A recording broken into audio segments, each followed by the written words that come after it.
দেখা যাচ্ছে? হ্যাঁ স্যার, দেখা যাচ্ছে। হুম, হুম। ঠিক আছে, কালকে তো নিতে নিতে নেটওয়ার্ক প্রবলেম ছিল। আচ্ছা। তো যেটা আমরা আলোচনা করব সেটা হচ্ছে উদারনীতিবাদ মূলত। তোমার এসএসসি সিলেবাসের যে গ্রুপ এর 19 নম্বর ইউনিট, দুটো পার্ট আছে। একটা হচ্ছে লিবারালিজম, দ্বিতীয় হচ্ছে ডেমোক্রেটিক সোশ্যালিজম। তো আজকে যেটা মূলত আলোচনা করবো লিবারালিজম। তার আগে একটু ইডিওলজি বা আদর্শবাদ বলতে কি বুঝি সম্পর্কে সম্পর্কে সংক্ষেপে আলোচনা করি। তো মতাদর্শ কি? মতাদর্শ হচ্ছে কোন একটা বিশেষ আদর্শকে কেন্দ্র করে গড়ে ওঠা সাধারণ ধারণা বা ধারণাগত যে কাঠামো, তাকে বলা হচ্ছে মতাদর্শ বা ইডিওলজি। আবার অনেকে বলছে যে মতাদর্শ কাজকর্মের সাথে যুক্ত। অনেকে আবার বলে যে মতাদর্শ হলো মানব সমাজ এবং বিশ্ব সংসার সংক্রান্ত মতামত, মূল্যবোধ এবং দৃষ্টিভঙ্গি সংক্রান্ত চিন্তা ভাবনা।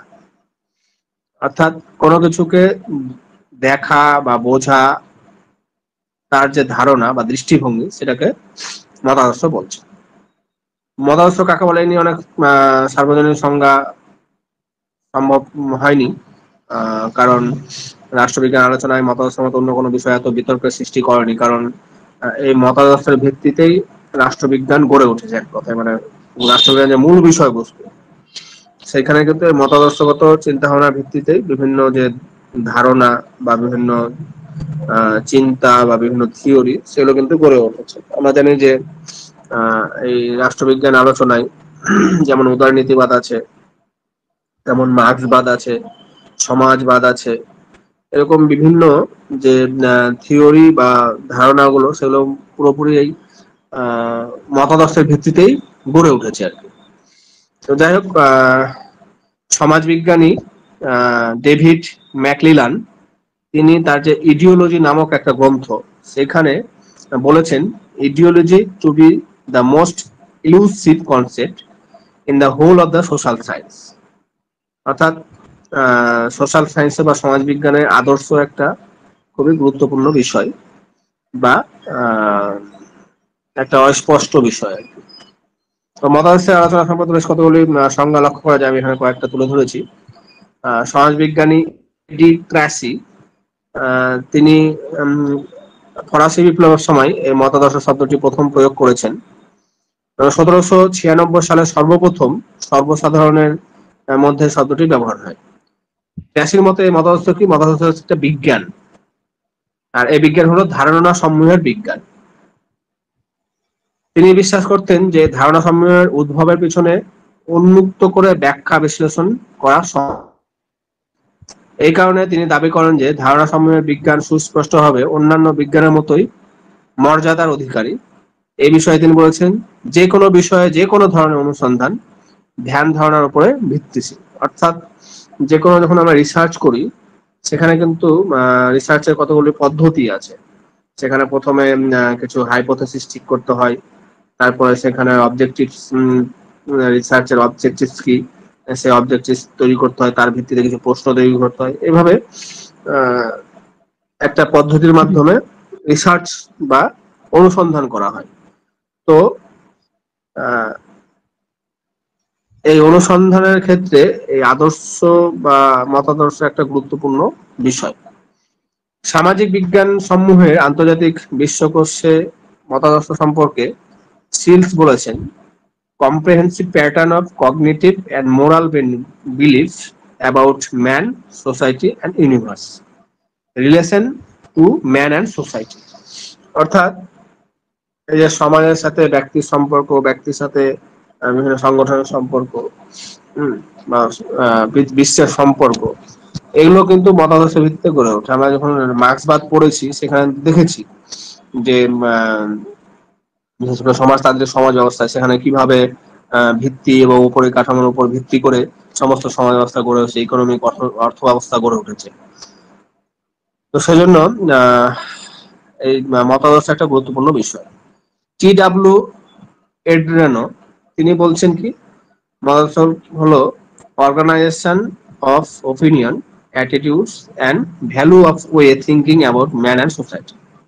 মানব সমাজ এবং সমাজ সম্পর্কে ধারণা বা চিন্তার একটা ভ্যালু, একটা মূল্য, একটা অ্যাটিটিউড, একটা ওপিনিয়ন, মতামত, এই এগুলোকে বলা হচ্ছে মতাদর্শ। তো যাই হোক, এটা সংক্ষেপে আমরা আলোচনা করলাম। এবার যে মূল বিষয় আজকের আলোচনা সেটা হচ্ছে উদারনীতিবাদ বা লিবারালিজম। তো উদারনীতিবাদের যে ইংরেজি, সবাই শুনতে পাচ্ছ তো? বলছি কালকের মতো ডিস্টার্ব করছে? না স্যার, ঠিক আছে। ঠিক আছে, হ্যাঁ। তো উদারনীতিবাদের ইংরেজি পদশব্দ যদি দেখি তাহলে সেটা হচ্ছে লিবারালিজম, যেটি মূলত ল্যাটিন শব্দ লিবারালিস থেকে উৎপত্তি হয়েছে। আর উদারনীতিবাদের সাধারণ অর্থ কি? রাষ্ট্রীয় কর্তৃত্ববাদের বিরুদ্ধে ব্যক্তি স্বাধীনতার নীতির প্রতিষ্ঠিত করা। অর্থাৎ সে সময় আমরা জানি যে একদিকে হিটলারের নেতৃত্বে সেখানে ফ্যাসিবাদী, মুসলিমের নেতৃত্বে ওখানে ন্যাসিবাদী, এরকম একটা যে কর্তৃত্ববাদ বা একনায়কতন্ত্র, স্বৈরতন্ত্র, তো এর বিরুদ্ধে একটা আন্দোলন বা একটা আলোচনা, সেই হিসাবে এই লিবারালিজমের উৎপত্তি হয়। রাষ্ট্রবিজ্ঞানী হবহাউস তার লিবারালিজম নামক গ্রন্থে বলেছেন যে উদারনীতিবাদ হলো এমন একটি মতবাদ যেখানে প্রতিটি মানুষ স্বাধীনতা জীবনের কণ্ঠস্বর তাদের চিন্তা বিকাশে বিকশিত হয়। উদারনীতিবাদের প্রধান প্রতিপাদ্য বিষয় হলো কি? স্বাধীনতা। অর্থাৎ এখানে পুরোপুরি মানুষের যে স্বাধীনতা, ব্যক্তি স্বাধীনতা, এই ব্যক্তি স্বাধীনতার উপরে জোর দেওয়া হয়েছে। উদারনীতিবাদ কি হলো? একটি রাজনৈতিক মতবাদ, এমন একটা রাজনৈতিক মতবাদ যেখানে ব্যক্তির স্বাধীনতাকে রক্ষা করে তার উন্নতি সাধন করাই রাজনীতির মূল বিষয় হিসাবে চিহ্নিত করা হয়। আর এই মতবাদকে মূলত সাম্য এবং মুক্তি, এই দুটির উপরে ভিত্তি করেই গড়ে উঠেছে। এক কথায় যদি বলি আমরা যে এই উদারনীতিবাদ বলতে কি বুঝি, তাহলে এখানে আমি তিনটা বিষয় তুলে ধরেছি। এক হচ্ছে স্বাধীনতা, স্বাধীন চিন্তা, বিশ্বাস ও মতামত প্রকাশের উপরে গুরুত্ব আরোপ করে। কি? স্বাধীন চিন্তা ও মতামত প্রকাশের উপরে গুরুত্ব আরোপ করে। এই মতবাদকে কি করে? ব্যক্তিগত সম্পত্তির অধিকারকে ব্যক্তিত্ব বিকাশের প্রধান উপায় বলে মনে করে। অর্থাৎ একজন ব্যক্তির যদি ব্যক্তিগত সম্পত্তির স্বাধীনতা থাকে বা ব্যক্তিগত সম্পত্তির অধিকার থাকে, তাহলে সেই সম্পত্তিকে কাজে লাগিয়ে সে ব্যক্তি তার ব্যক্তিত্ব বিকাশের চরম পর্যায়ে পৌঁছাতে পারে। এই মতবাদ কি বলছে?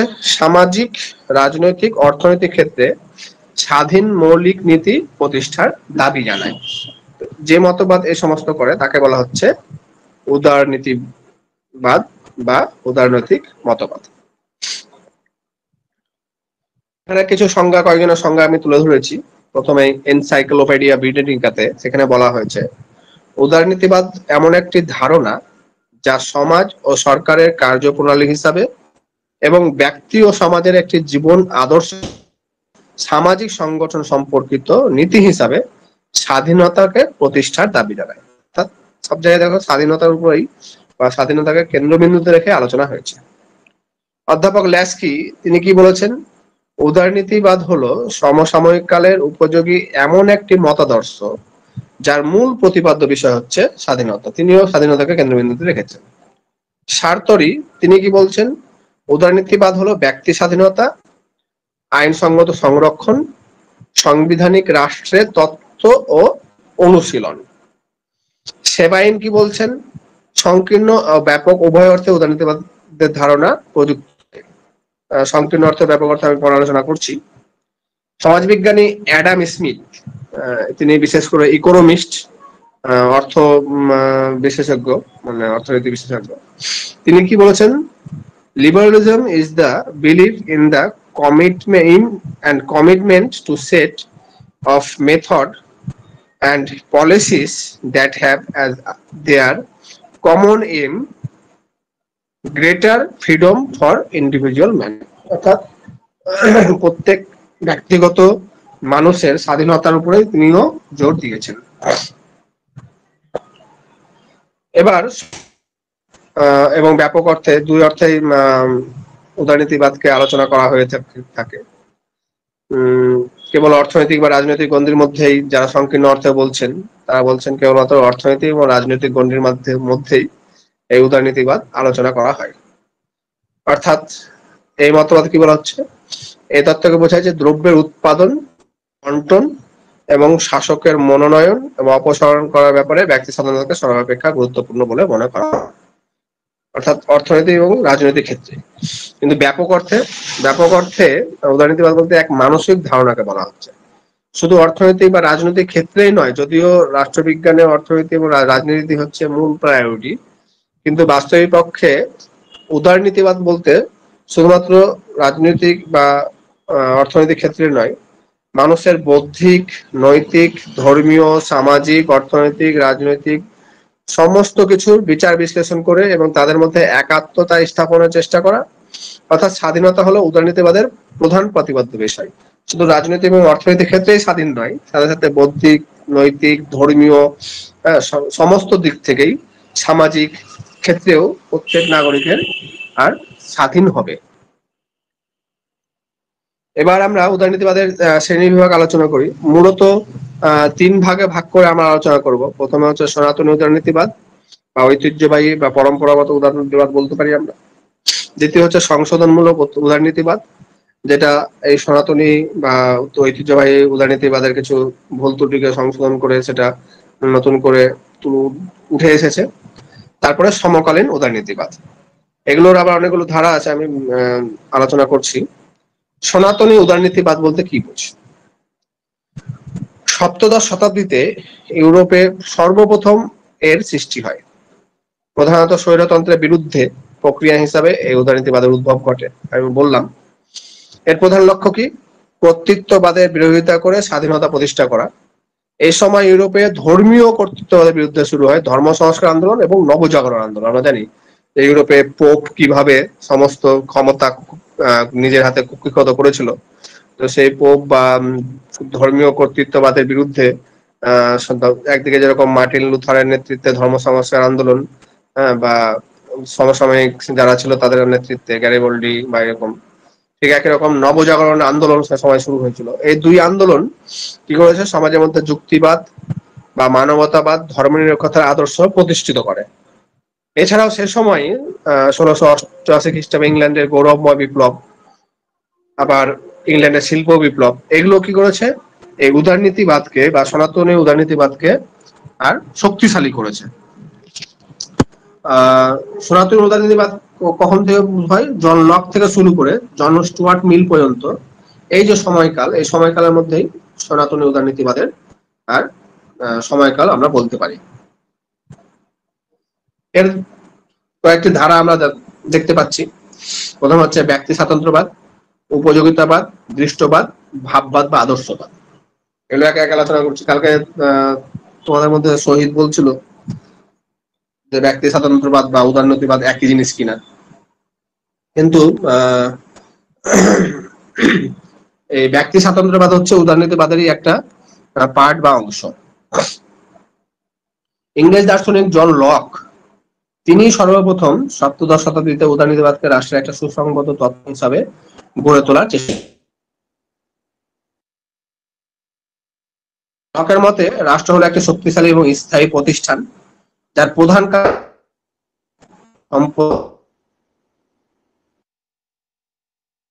কারণ এই সমস্ত অধিকার নিডস একজন নাগরিক, একজন ব্যক্তির সার্বিক বিকাশের জন্য এই তিনটা খুবই গুরুত্বপূর্ণ। রাষ্ট্র যদি তার এই তিনটা রক্ষা করতে, নাগরিকের রক্ষা করতে ব্যর্থ হয়, তাহলে জনগণ রাষ্ট্রের বিরোধিতা করতে পারে। আর রাষ্ট্রের বিরোধিতা মানে রাষ্ট্রকে পরিবর্তন নয়, রাষ্ট্রের যে সরকার যারা রাষ্ট্রকে পরিচালনা করছে সেই সরকারের পরিবর্তনকে বোঝাচ্ছে। এখানে রাষ্ট্রীয় কর্তৃত্বের সঙ্গে ব্যক্তি স্বাধীনতার সমন্বয় সাধনের চেষ্টা হলো সনাতনী উদারনীতিবাদের মূল কথা। আর সেই কারণে জন লককে পশ্চিমী উদারনীতিবাদের জনক বলা হয়। মনে রাখবে এটা, পশ্চিমী উদারনীতিবাদের জনককে জন লক। এছাড়াও হারবার্ট স্পেন্সার, জেরেমি বেনথাম, জন স্টুয়ার্ট মিল এরা হলেন ব্যক্তি স্বাতন্ত্র্যবাদের প্রধান প্রবক্তা। এরা রাষ্ট্রের কর্মক্ষেত্রকে সংকীর্ণ গণ্ডির মধ্যে আবদ্ধ রাখার চেষ্টা করেছে। অর্থাৎ রাষ্ট্র যত কম কাজ করবে, তাদের মধ্যে ব্যক্তি স্বাধীনতা হলো সর্বাপেক্ষা গুরুত্বপূর্ণ। আর এই ব্যক্তি স্বাধীনতার উপর যে কোনো ধরনের রাষ্ট্রীয় নিয়ন্ত্রণকে তারা অসাম্য এবং ক্ষতিকর বলে তারা মনে করেছে। তো এখানে বিশেষ করে এই যে নামগুলো, কার কে কার দ্বারা উদ্ভব হয়েছে, কে কে প্রবক্তা, এগুলো খুব ভালোভাবে মনে রাখবে। জন স্টুয়ার্ট মিল রাষ্ট্রের প্রয়োজনীয়তাকে অস্বীকার করেননি। তিনি রাষ্ট্রের সমালোচনা করলেও তিনি একে কি প্রয়োজনীয় অথচ বলে আলোচনা করেছেন, এসেনশিয়াল অ্যান্ড এভিল বলে। David Ricardo, Malthus, Adam Smith এদের মতে রাজনৈতিক নিয়ন্ত্রণ মুক্ত হয়ে স্বনিয়ন্ত্রিত বাজারে ব্যক্তি স্বাধীনভাবে কাজ করতে পারলে তার স্বতন্ত্র অস্তিত্ব সম্পূর্ণভাবে বজায় থাকে। এরা বেশ তিনজনই হচ্ছেন ইকোনমিস্ট। এরা আর্থিক দিক থেকে এই বিষয়টা আলোচনা করেছেন। অ্যাডাম স্মিথ তার যে বিখ্যাত তত্ত্ব লেজিসফেয়ার বা অবাধ বাণিজ্য নীতি, অর্থনীতি, তার মতে কি সরকারকে মূলত তিনটি কাজ করতে হবে। এই তিনটি কাজের মধ্যেই তিনি সরকারের কে সীমাবদ্ধ রেখেছেন। প্রথম কাজ কি? সরকারের কাজ হচ্ছে রাষ্ট্রকে বৈদেশিক আক্রমণের হাত থেকে রক্ষা করবে। দ্বিতীয় হচ্ছে সমাজের মধ্যে শান্তি এবং ন্যায়ের প্রতিষ্ঠা করবে। তৃতীয় হচ্ছে ব্যক্তিগত উদ্যোগে হস্তক্ষেপ না করে জনস্বার্থমূলক কার্য সম্পাদন করবে এবং জনস্বার্থমূলক প্রতিষ্ঠান পরিচালনা করবে। এখানে দেখো কোথাও একজন ব্যক্তি বা নাগরিকের ব্যক্তিগত স্বাধীনতার উপরে হস্তক্ষেপ করার কথা তিনি বলেননি। তিনি যেগুলো বলেছেন সেগুলো পালনের মাধ্যমে একজন ব্যক্তি বা নাগরিক তার ব্যক্তি স্বাধীনতা অবাধভাবে চরমভাবে সে ভোগ করতে পারবে। এবার বা যাকে আবার উপযোগিতাবাদ বলা হয়, এই মতবাদের প্রবক্তা হচ্ছেন জেরেমি বেনথাম। বেনথাম তার principal of moral and legislation গ্রন্থে এই তত্ত্ব আলোচনা করেছেন। তবে অনেকের মতে বলছেন যে বেনথামের আগে ডেভিড হিউম তিনি এই বিষয় নিয়ে আলোচনা করে গেছেন এবং সরাসরি এই কথাটি যদিও তিনি ব্যবহার করেননি। এই মতবাদের অন্যান্য প্রবক্তারা কে হচ্ছেন জেমস মিল, জন স্টুয়ার্ট মিল। এরাও কিন্তু এই উপযোগিতাবাদ বা হিতবাদ নিয়ে আলোচনা করেছেন। জন স্টুয়ার্ট মিল, বেনথাম, জেমস মিলের যে হিতবাদী তত্ত্ব সেটাকে সংশোধন করেছে। আমরা সবাই জানি কিনা এই জেমস মিল হচ্ছেন জন স্টুয়ার্ট মিলের পিতা। হ্যাঁ, তিনি তার বেনথামের যে ধারণা, বেনথামের যে চিন্তা ভাবনা, সেই চিন্তা ভাবনাকে এগিয়ে নিয়ে গেছেন। কিন্তু জন স্টুয়ার্ট মিল সে বেনথাম এবং জেমস মিল যে তত্ত্বকে, হেতুবাদী তত্ত্ব বা উপযোগিতাবাদী তত্ত্ব, সেই তত্ত্ব যে আলোচনা চর্চা করেছেন সেটাকে কিছু কিছু বিষয়ে সংশোধন করেছে। আমি যখন নেক্সট ক্লাসের সময় জন স্টুয়ার্ট মিল পড়াবো তখন এগুলো আমি বিস্তারিত আলোচনা করব। এই মতবাদের প্রবক্তাদের মতে রাষ্ট্রের যে মূল লক্ষ্য সেটা কি? সর্বাধিক ব্যক্তির সর্বাধিক পরিমাণ সুখ স্বচ্ছন্দ নিশ্চিত করা, greatest happiness of the greatest number of people. একটা গুরুত্বপূর্ণ বক্তব্য, সেই বক্তব্যই এখানে বলেছে। বেনথামের মধ্যে বেনথাম সেই বক্তব্য বলেছেন greatest happiness of the greatest number of people.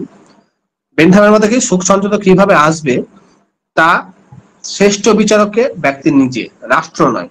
একজন রাষ্ট্র কখনোই ঠিক করতে পারে না যে একজন ব্যক্তি কিভাবে সুখে বা শান্তিতে থাকবে। তাই ব্যক্তির ব্যক্তিগত কাজকর্মে রাষ্ট্রীয় হস্তক্ষেপে তিনি তীব্র বিরোধিতা করেছেন। পরবর্তী ধারা হচ্ছে দৃষ্টবাদ বা পজিটিভিজম। 1830 থেকে 42 সালের মধ্যে রচিত অগাস্ত কোঁত তার বিখ্যাত যে গ্রন্থ পজিটিভ ফিলোসফি, সেখানে তিনি দৃষ্টবাদ সম্পর্কে আলোচনা করেছেন। এই যে ধারণাগুলো বা মতবাদগুলো কে কোন গ্রন্থে কবে আলোচনা করেছেন এগুলো কিন্তু খুব ভালো করে মনে রাখবে।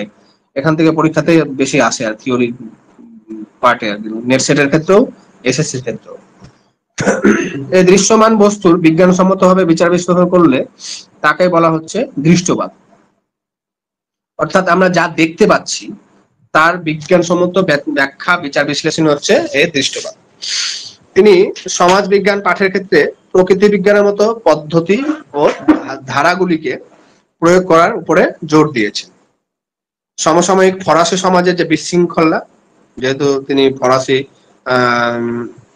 চিন্তাবিদ ছিলেন, এবং অস্থিতিশীলতাকে কিভাবে দূর করা যায় এবং সমাজে কিভাবে শান্তি শৃঙ্খলা ফিরিয়ে আনা যায় তা তিনি এই মতবাদের মাধ্যমে ব্যাখ্যা করেছেন।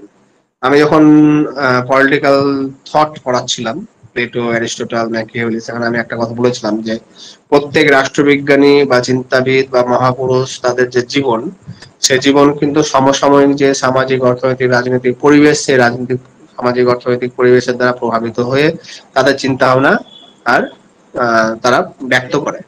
এখানেও কিন্তু আমরা দেখতে পাচ্ছি যে আহ, তারা তিনি কি করছেন, অগাস্ত কোল সমাজে যে বিশৃঙ্খলা বা অস্থিতিশীলতা আছে সেটা কিভাবে দূর করা যায় তার জন্য তার বক্তব্য তিনি এখানে তুলে ধরেছেন। তিনি মনে করেন যে পৃথিবীটা বিভিন্ন ধরনের অপরিবর্তনীয় প্রকৃতির নিয়ম দ্বারা শৃঙ্খলার কাঠামোতে বাঁধা, এবং এসব নিয়ম কানুনকে বিজ্ঞানসম্মতভাবে জানা সম্ভব, আর এই মতবাদ বাস্তব ঘটনাকে কেন্দ্র করে গড়ে উঠেছে। এ হলো দৃষ্টবাদ বা পজিটিভিজম। এরপরে ধারা সেটা হচ্ছে আদর্শবাদ বা ভাববাদ। আদর্শবাদ ও ভাববাদের অন্যতম প্রবক্তা কি ইমানুয়েল কান্ট, টি.এইচ. গ্রিন।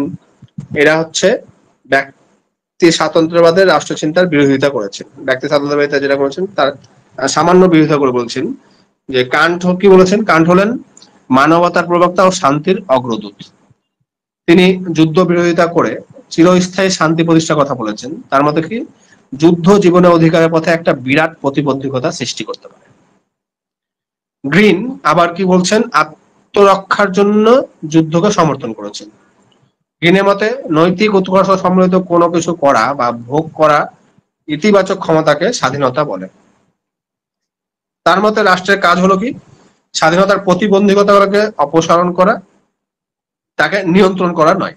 অর্থাৎ রাষ্ট্র যদি যুদ্ধের মাধ্যমে সমস্যার সমাধান করতে পারে তাহলে করা যায়, করতে পারে। অর্থাৎ গ্রিন কি বলছেন, রাষ্ট্রকে ব্যক্তি স্বাধীনতার রক্ষাকর্তা বলেছেন, তবে তিনি পাশবিক বলের পরিবর্তে জনগণের সম্মতিতে রাষ্ট্রের ভিত্তি বলে মনে করেছেন। অর্থাৎ রাষ্ট্র কি জনগণের সম্মতিতে গড়ে উঠবে, রাষ্ট্র কোনো সময় জোর করে জনগণের উপরে কিছু চাপাবে না। তিনি বলছেন যে রাষ্ট্রের ভিত্তি কি জনগণের ইচ্ছা, জনগণের ইচ্ছার উপরে রাষ্ট্র গড়ে উঠবে। রাষ্ট্রের যে ইতিবাচক কাজগুলির মধ্যে গুরুত্বপূর্ণ কি অজ্ঞতা, মাদক শক্তি বা দরিদ্র দূরীকরণ, এগুলো হচ্ছে রাষ্ট্রের আর মূল কাজ। আর এই কারণে বার্কার তাকে ইতিবাচক রাষ্ট্রের সমর্থক বলেছেন। তো এগুলো গেল হচ্ছে তোমার প্রথম যে ধারা, ব্যক্তি স্বাতন্ত্র্যবাদ যে ধারা সেটা। এখন যেটা আলোচনা করব উদারনীতিবাদের যে দ্বিতীয় পার্ট।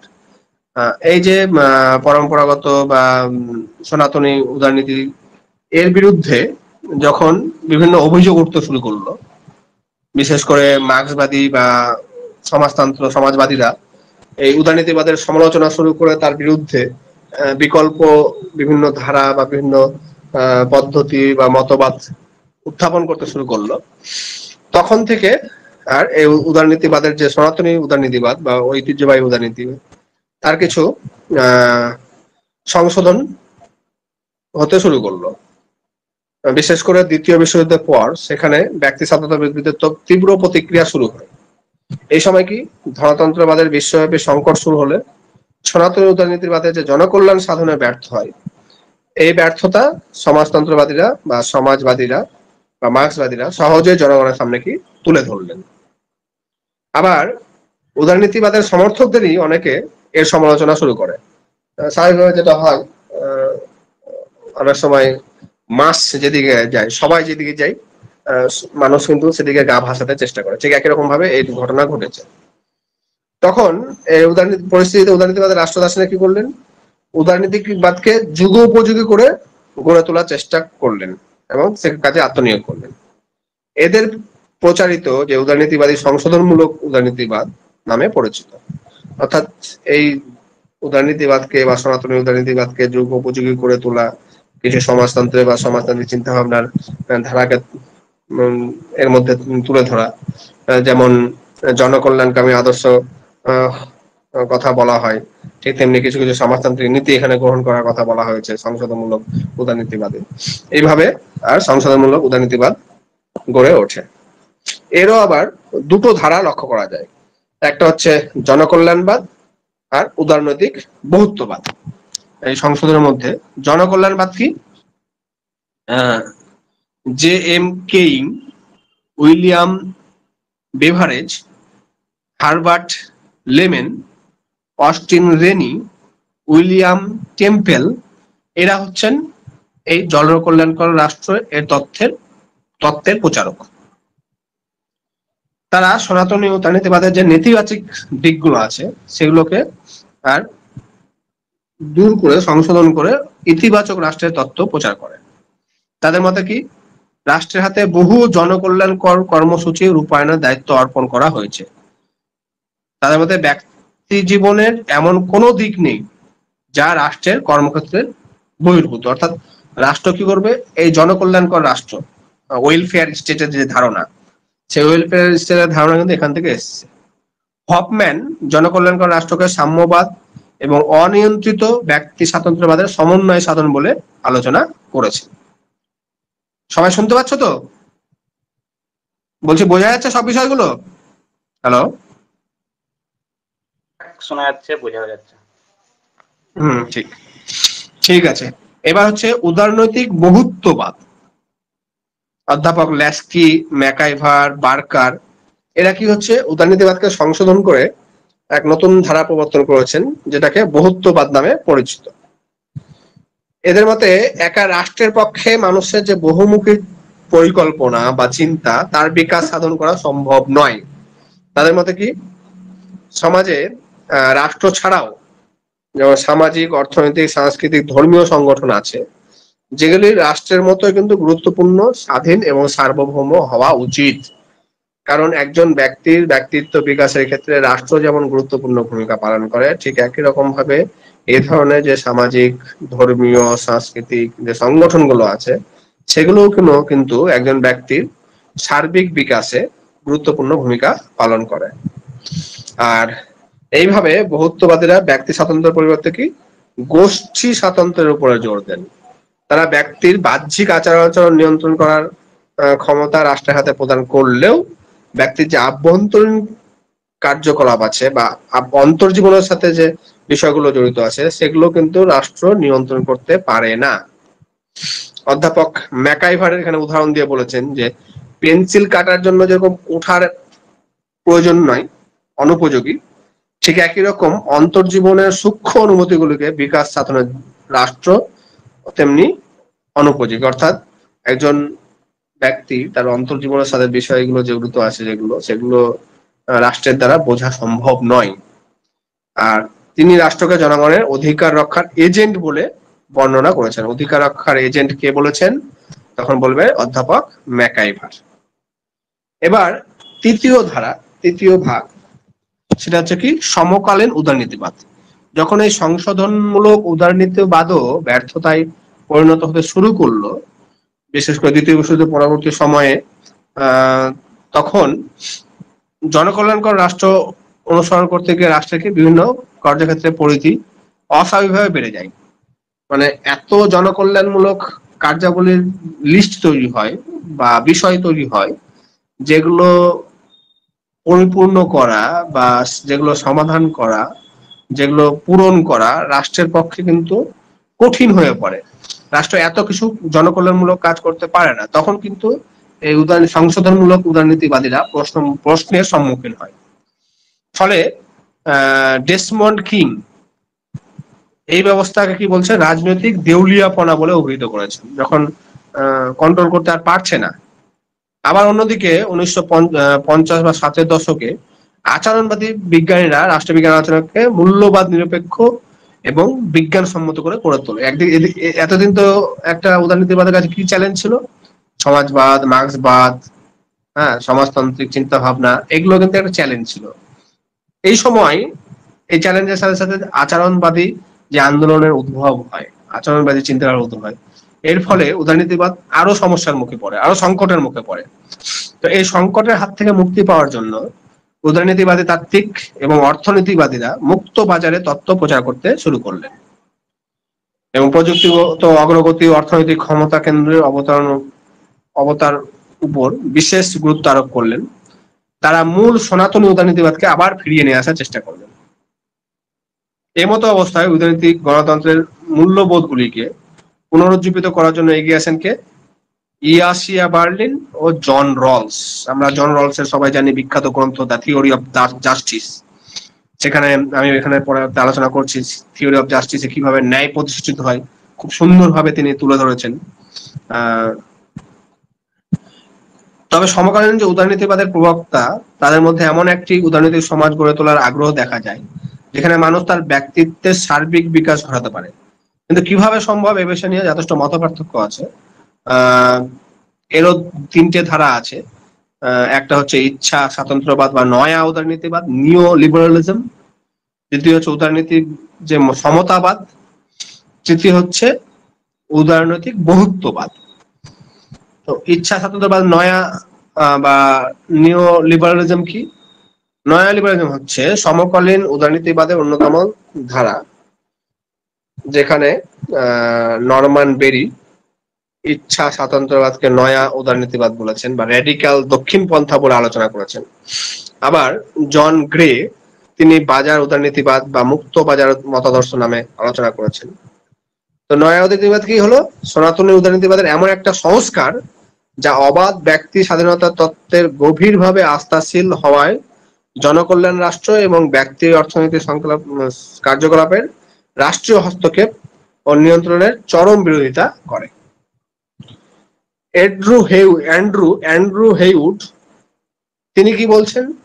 যে নয়া উদারনীতিবাদ হলো সাবেকি রাজনৈতিক অর্থনীতির এমন একটি আধুনিকীকৃত রূপ যা ফ্রেডরিক হায়েক, মিল্টন ফ্রিডম্যান এরা মুক্ত বাজারের প্রবক্তা, অর্থনীতিবিদ এবং রবার্ট নর্জিক এর মতে মততাত্ত্বিকদের দ্বারা প্রচারিত হয়েছে।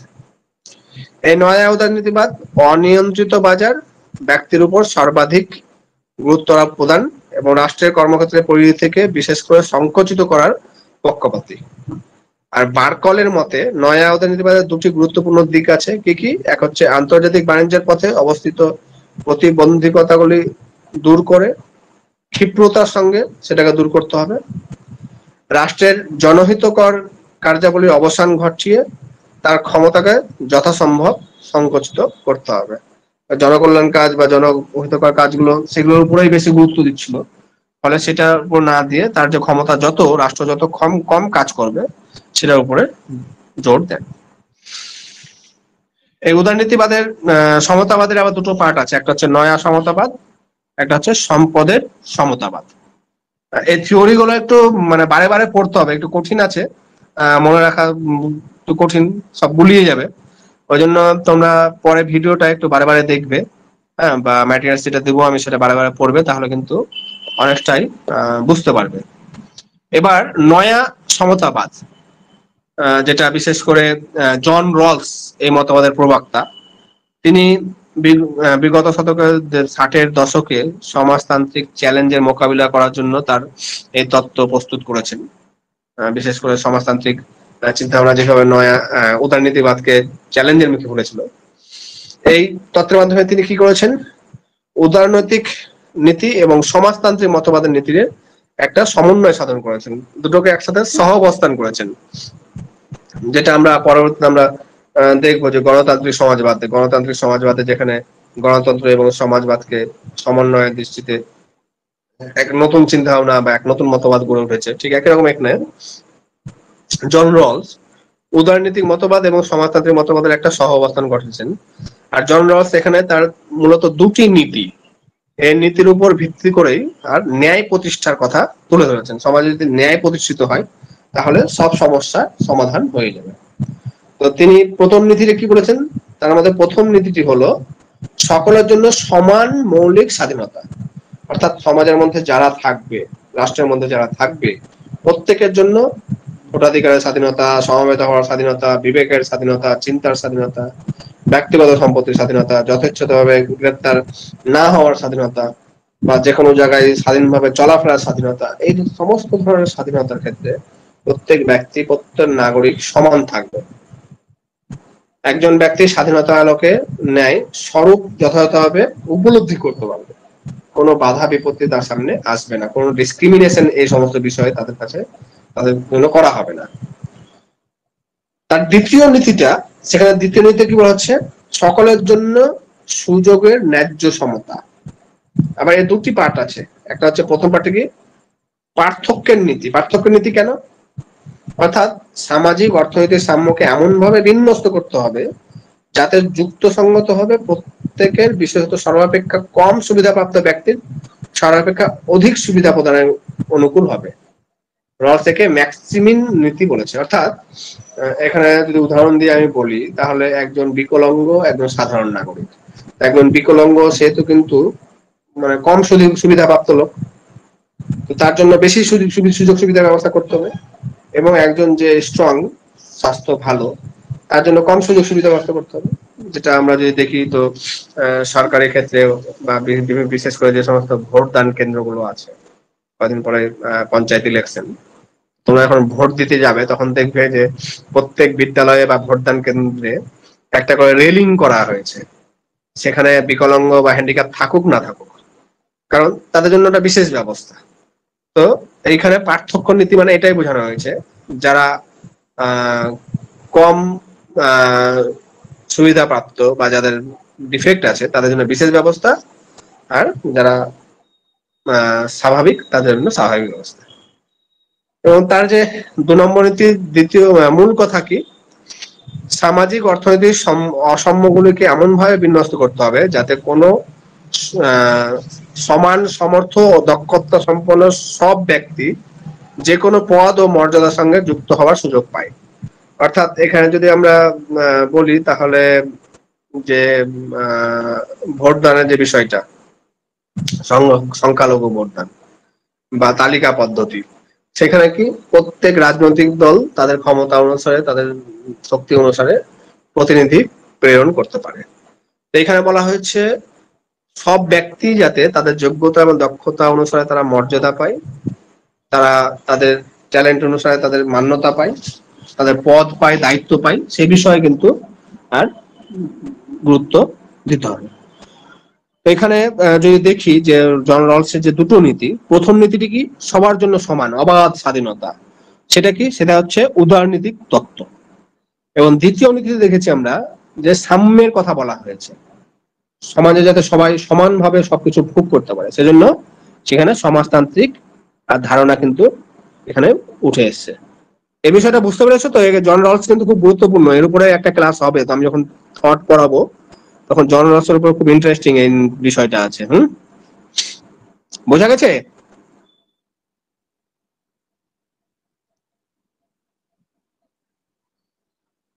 হ্যালো,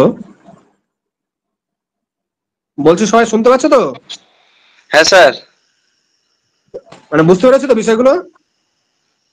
হ্যাঁ স্যার, বুঝে গেছি।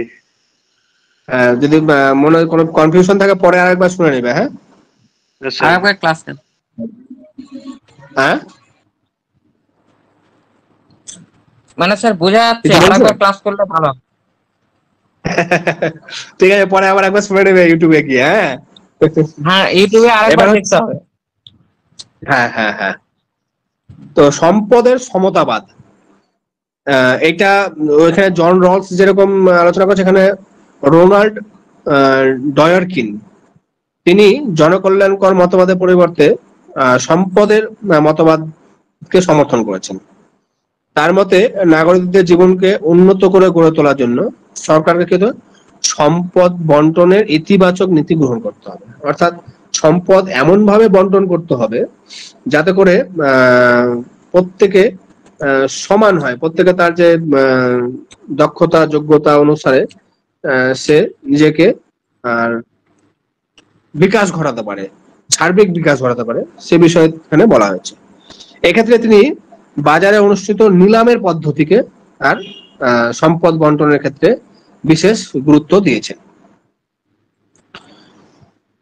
প্রাকৃতিক দিক থেকে যে অসুবিধা প্রাপ্ত ব্যক্তিদের জন্য বিশেষ সুযোগ সুবিধার কথা এখানে বলেছেন। এখানে রলসের মতোই তিনি কি বলেছেন যে যারা প্রাকৃতিক দিক থেকে বিশেষ অসুবিধা প্রাপ্ত, যেটা এক কথায় যদি বলি আমি হ্যান্ডিক্যাপ, তো তাদের জন্য বিশেষ সুযোগ সুবিধা দৃষ্টিতে সম্পদ বন্টন করতে হবে। স্বাধীনতা এবং সাম্যের মধ্যে কোনো বিরোধ নেই, এবং স্বাধীনতাকে সাম্যের অধীনে রাখা হলে তাদের মধ্যে সঠিক সম্পর্ক উপলব্ধি করা সম্ভব বলে তিনি মনে করেছেন। উদারনৈতিক বহুত্ববাদ, জন গ্রে তার লিবারালিজম নামক গ্রন্থে, দেখো লিবারালিজম গ্রন্থেও কিন্তু বেশ কয়েকজন লিখেছে, তো ওই জন্য অপশনটা দেখবে যখন তখন ঠিকঠাক করবে। নামক গ্রন্থে উদারনৈতিক বহুত্ববাদ সম্পর্কে তিনি আলোচনা করেছেন। এই গ্রন্থে তিনি কি বলেছেন? উদারনৈতিক বহুত্ববাদকে উদারনীতিবাদের অনিশ্চয়তা থেকে মুক্তি পাওয়ার উপায় হিসাবে চিহ্নিত করেছেন। উদারনীতিবাদের যে অনিশ্চয়তা, বিভিন্ন যে চ্যালেঞ্জ, বিভিন্ন সমালোচনা, সেগুলোকে আর সমাধান করার চেষ্টা করছেন। তার মধ্যে কি উত্তর আধুনিক যুগে উদারনীতিক সংস্কৃতি এবং উদারনৈতিক রাষ্ট্রকে সার্বজনীন কর্তৃত্ব পরিত্যাগ করে অউদারনৈতিক সংস্কৃতি এবং রাজনৈতিক সঙ্গে সহাবস্থান করার নীতি তিনি গ্রহণ করেছেন। অর্থাৎ একটা সমন্বয় নীতি, একটা অ্যাডজাস্ট নীতির কথা এখানে তিনি বলেছেন। অর্থাৎ বহুত্ববাদী চিন্তা ভাবনা নিয়ে, একমুখী বা একগুঁয়ে চিন্তা ভাবনা নিয়ে আর উদারনীতিবাদের ব্যাখ্যা বিশ্লেষণ করলে হবে না, বহুত্ববাদ বা বহু দিক থেকে এর আলোচনা বা ব্যাখ্যা বিশ্লেষণ করতে হবে। তো মোটামুটি সব বিষয় চলে এসেছে। এরপরে যদি তোমার কিছু জানার থাকে বা বলার থাকে, মোটামুটি যে থিওরি গুলো আছে এখানে উদারনীতিবাদ বা লিবারালিজম সম্পর্কিত সমস্ত বিষয় কিন্তু আমি চেষ্টা করেছি এখানে তুলে ধরার। বোঝা গেছে তো, না কারো কিছু আছে বিষয়?